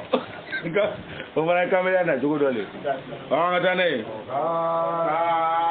akwa deni atigi bi se sa sanji bina na sa aba babu yen wal ma ta fa bu yen vie bi tron o destination le kono akokala na so la ele ti nyuma kala e ite ni kasi sambina ni ikala wele munke ki bani fa bonya otumana na se mun kanga nyele bula fortuma e ala e wole konnai na do sigiri be e ti te saji mun ndur ga ko fa ala ka ve witi de ba abodi ma ko iba kedi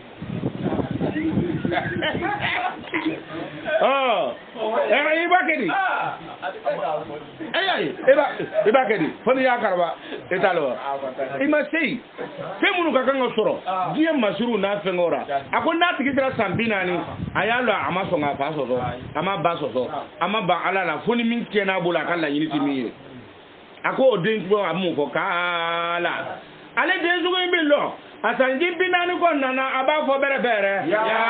rabbi ako ya de tigi nyuma feun fe bine bolo sasa mba fe ikane jidi ikado faraka mu ko so ngase ga tu ga barkala le te ngase ga ikane ma barkala o fana complet do bata nyongo soro santa o bata soro kay mi la tu sambidu da fara kirip balo ni man le famu da de na pisige kasege foko wuruko sarala lor ma do be se ka ta tigi lote ka fle aba fo etige de ma fle ndari tige fle ke wa ke de aba ku ngu wa betene pisige ale nyebe trasi mu ne ga tige kono anele rebe kera jogo mu na kelente e bita wuruko sarala o be se ga jogo nyuma na ku imalo me tige fle ama se jabar ma do o bien lo atigi bi fle e ra tama to do aba fo e ko nyama ni fenta ya fe ka dia e bi tama na bi fle furu abika pafle furu ibi sigera kana abika pafle furu ado be makarbe se ka piske le bi mina otini ibi na da bi na ko ibi sanjol saye ke do be ne sera isiro ma c'est pas la peine mais ni ma so ma be se ka rattraper mais anto ora de era ka avenir era fola bu kuma se an fa jena ma so le nenna kwa mo toro ka to kunati ya ora kwa be na la fia lu mo ele lu lo imbécile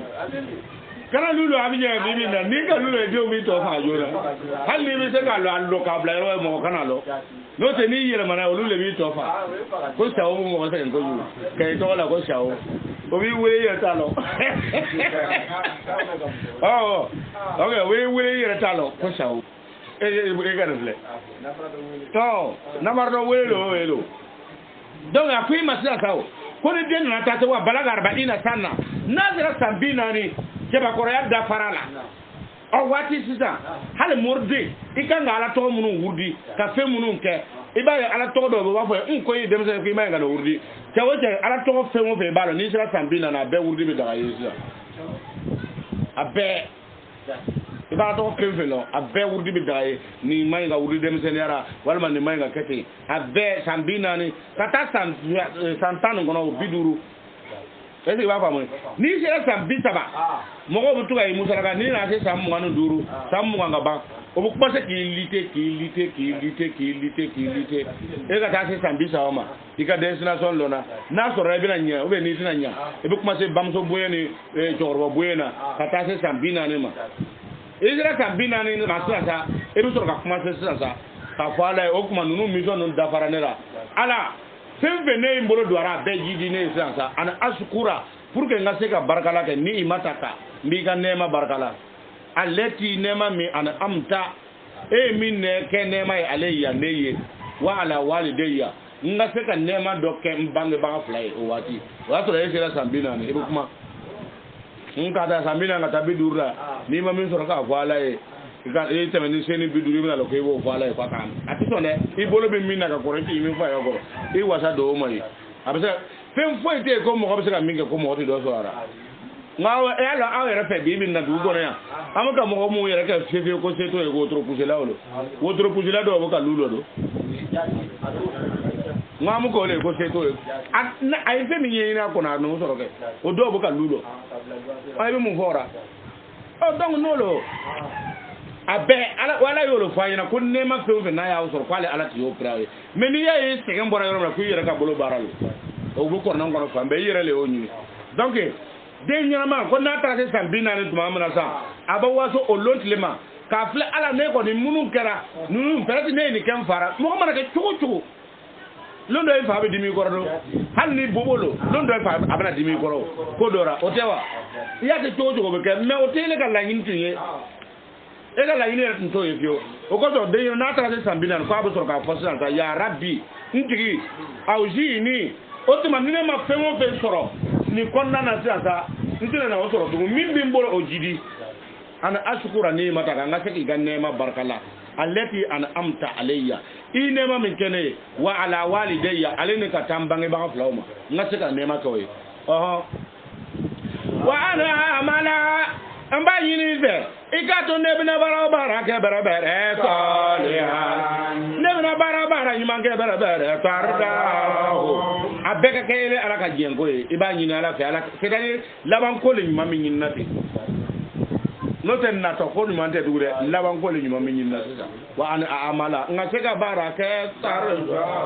nga bara nyima ke tarda hu min ka di ele ala yere gen ele ala yere ka sira nga seka bara ko ka wa adire wa ala tala ka nyene ga bara ika nyene ke me ye tege ne yɛrɛ ka denw ne ka juriya o kɔnɔ mun bɛ bɔ ne la i k'olu fana ɲa komi ne ɲɛna n bangebagaw ye cogo min na san 40 i bɛ ninnu bɛɛ wele ala fɛ san 10 kɔnɔna yan i se ni san 50 ka ban i bɛ commencer ka jigin i tɛna foyi sɔrɔ tugun ninnu bɛɛ bɛ ɲini ka mankan ci ala la n'o tɛ ala tɔgɔ b'a ala tɔgɔ la kalanden yɛrɛ si hakɛ ko taara ala tɔgɔ dɔ bɛ yen i b'a wurudi ka fɛn fiyɛ kɛ ka dɛsɛ a t'i mako ɲa ele ka si de ma se ala tɔgɔ yɛrɛ n'i y'a hinɛ bɔ e ka si de ma se wa no ta amene no ni ya dele ma ale ba fora kwa le kabako kena ye ale ya ke ka ngale ka kornele e bo le flege ni ina ati ale ta wati ma ni ya ka bo makonye me ba wurdi mi kera kwa ma makonye yo tuma ni na so ale fara ka wati na so rele ji jaraka ni na so ale ka wati la de ale ti ko munu nye e ta bu boye no we ole ba la to ko ra donc kana ala to ko kwa mai tanke ala to ko no ga ala to ko na fa ngo fa juguma dara abe deba e me ba wurdira defo do belera walma ele raka indi mase abana o be bi reflect ay mune be ne ala wulani to na atene jabira o to ne be ka mune ke no ko do be so ne ra fanura ibo corriger ganya ka so kata no te ne ko ka fo ko ala to do be ko ma depuis ne ra ko be ne ma be no e gai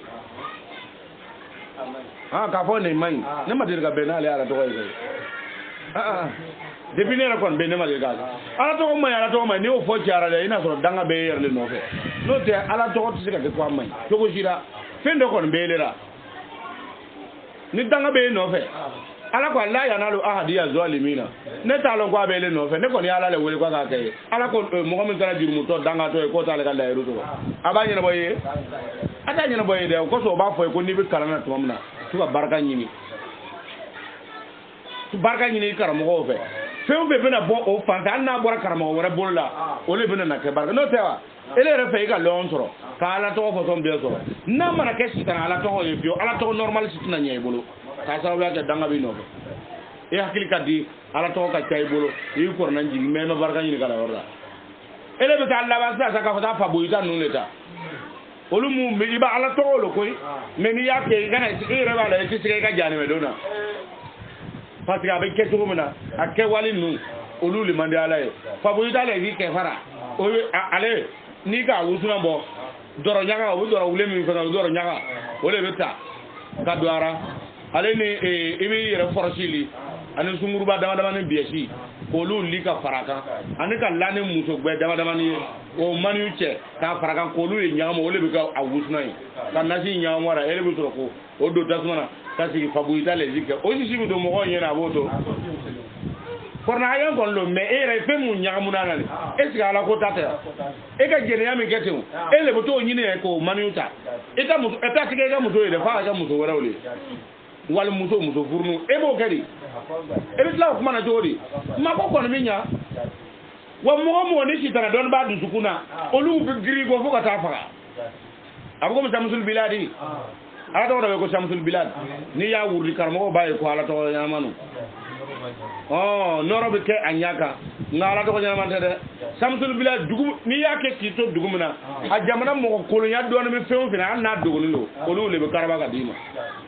no te mo limanya be ala ko erera olu ti so ira fio parce que ko samsul bilad ile ele be ke dugu tlele dum o ti nyima yo dugu biya ka nyebo ele fe o yi nyima ndole ya ngoju mo le be mo ko biya ta nyebo mi fe ngole a chen yoro ngoy ebi nyina wole kon olu do be ni ya kesla ele ba ye ko mi ta ala to ko le bara ko suno ko suno ala ko take ka sere yu sala be kele fa bu idale zikka fara akati mi dama mi ne fe wore ya iba fle foi na fa wore tara o ko ni du ya ke fana adira wo mo yo o ko ele ba fo mo ya adira ya ma dia we ni ko ne bi ni so dugu na katana wal mamma ko bin na ba kete wala mais kana sige ga yaane me do er rafio ale kana dire parce que sabo ebe bara mi ke ebe to ka bara mi ke ole ya wusuna yi ni wusuna me glant mo to fi kata nunu bara nu le ke boni ba wudi dorale sigi mi gerefe ibo do di mi folo da kuni ya saba nyo ka ira alara abu wudna ma kembe ke dorami lay dorale ya wudi to to abe dorale takabla gero ka do mi ara ka to ka wudi bo aka mun nyesa ala to ko lo me am ayidu jani mena do o ko so ni bayanin kala iba soro ala to chama bayanu kar mo non chama fle ni iba ala to bo chugo ba lo meni e na ne bi lo ko mun ay maketi aka lo iba ala to bo chugo ba lo me bayan no ba woluma nkanga ni bara mankanga ni bara nkanga zota o mu wole ko siru moru kenema mo ko bo bege kar mo beti kar mo do bon mo mo mbini afa bo idani on barato alu yere fait différence jumane ba ni joso la je kan ya yere ra joso la ka sa yero joso la ti son jenema joso la nyama jotiki nyama ni jenema ka do jobi kunchi ni alwota o don me doroke ka joso na ni sura iti yere kalama ka do joka bi fa ati so sira kata wal mo nyini miti muso ye ni tulo nga ka joso la ma doro ite ebo emina mo fa mo ro sisa joso la nyama ka sa olu yedo bo bala ham ti o la sira mo fo so ne o ko so ane nabi musa na chi nyona ara kwa ka nabi musa tuide e ko ni inni ebe ala to barra ni ti sidara ke ni bala mu kotan ala rebe melaka ci kana fa akete ni semenu ngo minike o ta dan mais anala wuli nabi musa kama ala ko e ko ni ala to barra me inni ni ti takabolo kele ni ne ka awliya wuli inna awliya la ni ne ka waliule sabu ale be ala ko nyefo ale kasrat baziti lazal muriyaye mena ya ke fana mbamne na ta ba abazira ko fo ne ala le kallo o ne terle ni ya ko waliula ko ala teri ele be la tra mor wurdu ka wurdu ne le ko min ka yanu so ma ko bu kay la tra mor wurdu ya oni wal jeey kilinya o go so ntanjen nu wal ju ga jawo kan la tra ka ala to ko wurdi ka o dafim ka ala to ko wurdi ka wurdi na ko min ko bu ka o na to ko ma ko wal ju awal ju robe o do wal ju ati fangale vedo bala ham yo nyonke me ala ma fo bala me ko wal jude bala yam ya nyonke na konko ala be meleke ki kana fay ni kenga kwa fay kwa kana saraka dro dam ga dele ka amna fe wa mbakete ya ni kliklege abe fay na ko ni klege na abukete ala ma we ko wal ju ata be se ko nyonke o ti de o e ka to wurdi dro ka se ka ko ko do ke dro ole wal ju yaiti on wal jaaje ga jare nabi musa tala to wurdi atu foi abara ka tawrata late abu wajur ga utara sama ilmi dugumo ko baye lele ko mi ole be ke na ni fembe fo chen ba fo kwa mai o tuma ta plan ka afa atara panga wuli kata do bala amdu na fa kuma ko na ngono jumla a wulla dro ka do aka ko gonnana ala melaka ci kana ma worobe ako ne ko ne betuka dair mem ne betuka fo ko ta men ni mi ale be baramina anele ta bara kelentera ko ni le ne ala ka wali yu ka saba ka bi min kera o tuma atoy afodu mo yo ki sentara ebisigi inni ala betu anga teria inni ala betu anga sekre kora on ni fana betu ne ka teria la bala am tar mo ko sekre kana no fetu akla da ila al ardi fon ko na ya ma ko yoma abana aya fleka yino ale to ko joma na kwa tikete ay adona ka kalwa ala ayala wele asabana ala makuma fe dugu parce que ayala wele ala meleke bla kana fay flana ka meleke bla kana fay nya foye ni tuy ele be yana kwa ta ala to ko lo ati foy lo ko menne ala terlo ne ala nyo ka tuy sabana ayala we ala makuma meleke makuma fe aka mo ko fakala to ko takadu min kira la ko nana mo yo mo dem se lo tara for fa ayro e ka bo ka fa bala am dule bo ko ko lale ka fa ka so ko ni ko ka su funu ama se ayere ma o ko so tumaro be ni si dara ka fe ndora ala bo kuma fe kele ele ke ma fa ngal ka kuma afla sa o kuma bara ka ala ra ka to ko kuma we ora kana ko wara nyi ni ti nyama lo ka lo ka to na mo kuma fa to ide aka ta na bolo ini ako ini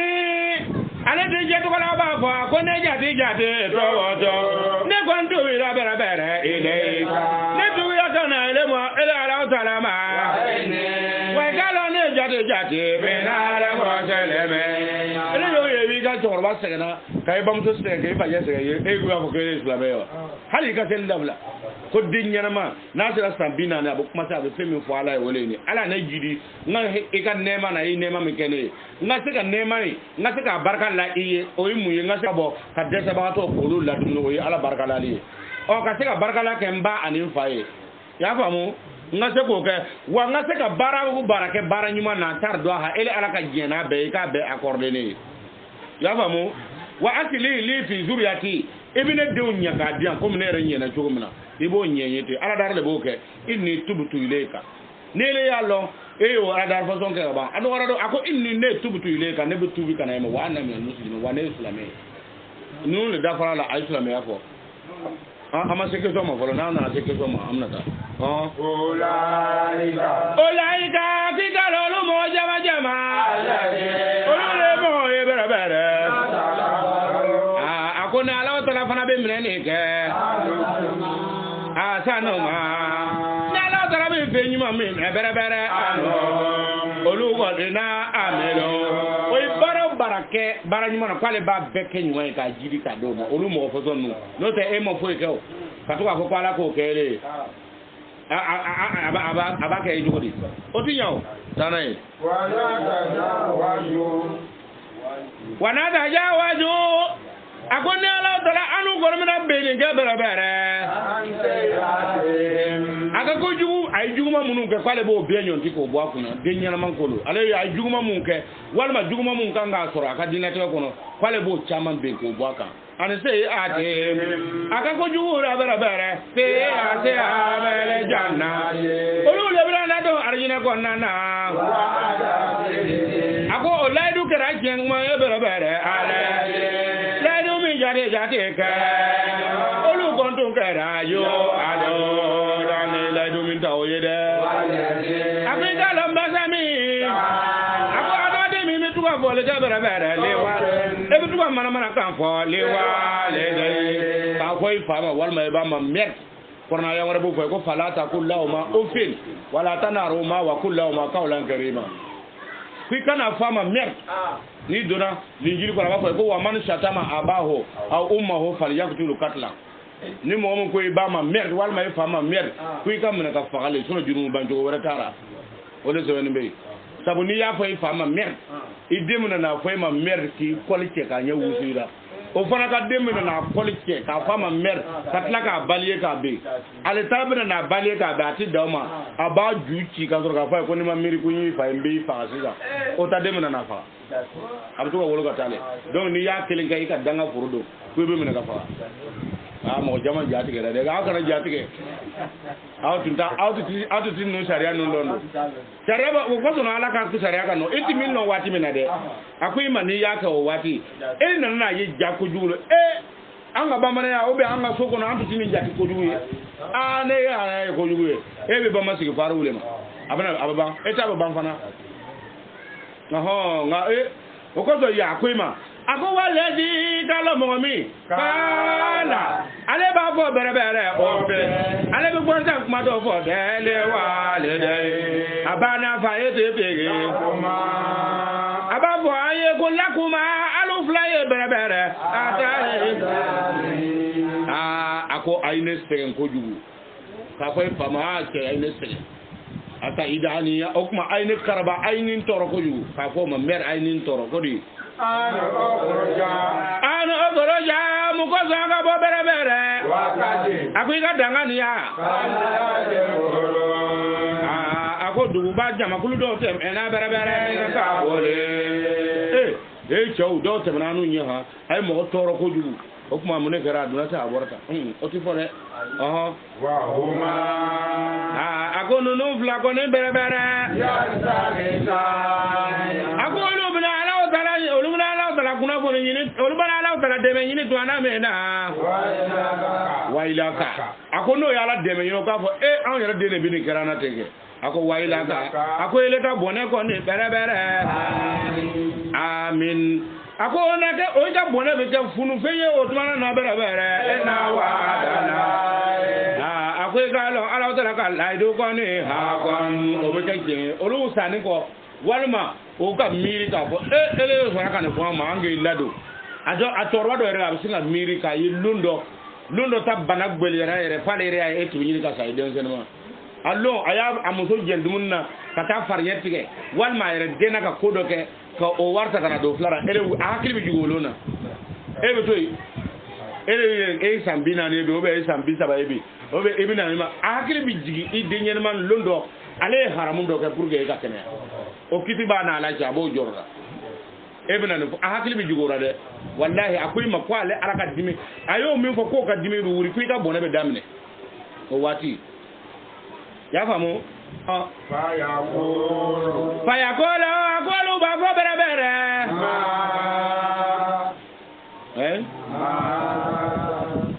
ma haza akuni maka fo ye bere ila sa tero ya wale kuma ye tete ako mo no jate olule mo ye bere ha kale ako jane me ko na wajibi ya ale ako lu mo no ni ya fo ina ko na bamso na fa ke dimina lumna ko do bana ke ara kwati ko to afo ko ka fara mo ora ina haja ila satira ko ni folo mo ga kuma le folo do kwa be ke karmas na ya adiwa ta bota tumar so tu bani fa ka danga ala ba lo ko ibe se kan nimisa bani fa ka danga fle ale wuli mande mo ora ko lu to sira a wuli mande mo ora ko to sira de fona afa foni faire min bo dara fa ka kete ale nyana no to lu danga wuli mande mo ora pifile ibe se ka re ibe ala ti so nga wuli la pete ibe na hakli so ibe nimisa o ko so ata wuli la be to no lu te lo mona sa alona sa ko ere e ka laban ko wulu labara bolu ni kan no te ala man tele ka songa wuya me bi to wajulu me e wajulu kala ka kuma me yorobe pere ti bina dabla ka nyina ala fi ala ka ya faima ka nyino o fe o ka ya faima e ka dusukasi keme dusukasi million min ka alera ni nana nyuma ya do taka segere kalo kele e ka nyuma wara taka segere abi nyina ni be ko te iba lon ku jugute e ka mo min dama e ka keme min dama abi nyina ni biele ko kadugo were ke iba lo de por la ku jugute o ko sala tu mandele ka songa wulira no be parce que bi se ka rattraper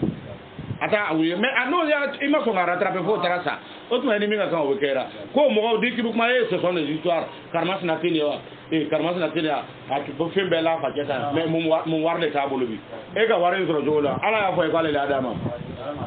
ngaya nyini ala sitana mo de atara nyini sitana le bolo kanga gordo nyolo fa barka bana ne garziya te fangina de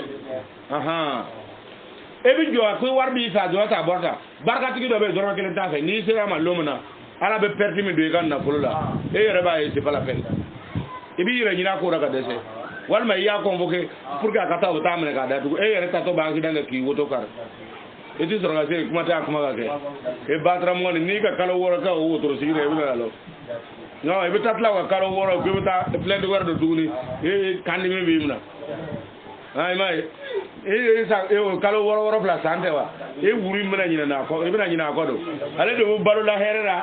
ba ele ray ne e be segena ni nalma ni ya ki tige ka ngalo ni ne commune ko bugo lo mena ni be kenera wa fo do maka e be ta yoro ki be ta agar diga bloqué e be ta fo ka te o yoro be ta ke ama here imai donc na folo ne gar e barkati fangena Chana Olaika kita lolu monu kone Olule jama kolo dote ye Ako jane me kuma kambe wajibi ya Olu monu wa barabara Jama kulu konana Bika dangani ya Kalati ako do te na bere bere binu te na ka gonu no bere je ni atle me ya ka boji na jamana wale anade wa den jama ko e ga lo ko ni ka o ko na kera ka tere na bore ba we ako daraja ko na ken bere bere adama den de bere je ni ka bo be ko ni na amelo ako ibara me ke kwale ala adawla prenno kabla ko korta dawla kene be adama de kene be fenka ibara me ke wale yo ante ya lo do be olu yo furkiya dum ka fugula bibiri ko ale be fe c'est-à-dire karamo ya dawla le gadi ale e don ti karamo a kena wole so ratu ka tu karamo ke be buyejo ko fo gele fana buyejo atikew ala ko le ko ale be daraja di mo ma ibara me ke ça c'était un ancien voleur. Hein? Son goro. Oka kuram braje ko ki pasa o ma ya to na itsika ko ta du. Ina to karamo ko awela bala ko la. Ha? O bien ele retui genera ke la bale. A kena e bolo ina noro la sida. Ko fu karamo ke bu yo na e bitu ko nya basa mo ko ke le fana ko nya. Ando bele lo. Bonya be temere anti juki la folo parce que be karamo ke quoi e be fe ko am biri mi ke karamo ke anga biri ne al ne karamo ke mana ne le na am biri bi bolo ma nguna iti so mbolo ma mo jikuna ya idanga deni iti ma mo jikuna ya dai mam ne karamo ke te ne le na am bi juki bi boya karamo ke le kama am bi to raido mo bi nyina ole ko ni do bi to karamo ke ko akaramo ko abi buye do sura abi ken nalma yi afe aba miri ko ale yere lo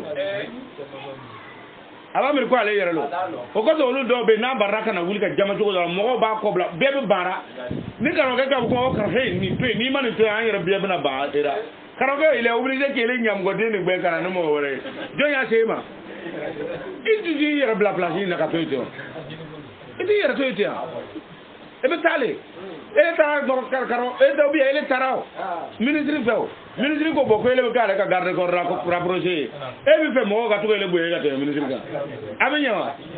atinya do abelo pele garde rapprocher wati na ni ministre be no de ni kele mo ra ka ta mo ta lo era jere ba lo era jere bena e fle mo ti fle do donc ni ya ye ministre bi famu na o ba flera an ne le be yore e te am ministre le flera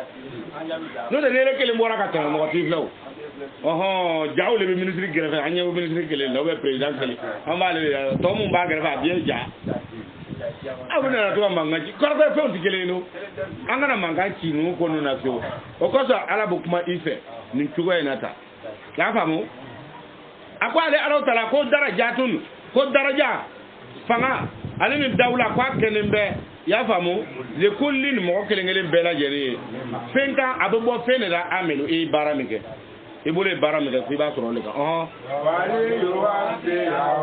wali yuwati yahum ne ala ba usara na ka baradaw le berebere ana ka baradaw ya e baraminke ikalo de ko ni la yo de la ho oluta to nyon soro berebere wasgur wayoma akwali ni londo berebere yo radio lede akomodo bna jen soro berebere mami yo kafre ya ala na jemi ko ma kataw don tasma ko nana akoyalo alubi amza tizkamiya azabodo yalo alubi alu kon mena akoyalo alubi na famia soro wa berebere now got Tanya Berebere, now got the Yamaya Yewa, Katlaga Damuntawa, Bia, Yavamu, Aqua Ajabu to Yala Auna Ketali Bayewa, Sayibati Kun, the Auka Tuara Dumonoa, Pila Hayati Dunia, Dear Swing Kono, Mintuba Alfe, Yala Alvena Tano Lahara, Yavamu. Wasamta atum ka foko abata damuta bi ha no yeki amajolon yalla di heremi iba kono ya femi iba kono ya ko yalla ko ibna tana ila harawa ka ko ibta ere iga oho faliyama ko bilo ina berebere to yeja ala zarabna alo sara ala bina sara ni jangata leye alo ne mi do ya ka jangata e ni beno sabu ya berebere alo kontu kera berebere tansi take pero alo ba yera bonyena duma kolo konana aba yera bonyena femi e ka soro makani jeye tete ale ni benza bo aye alo kontu kera tago togo baramuna la ilaha illa la ilaha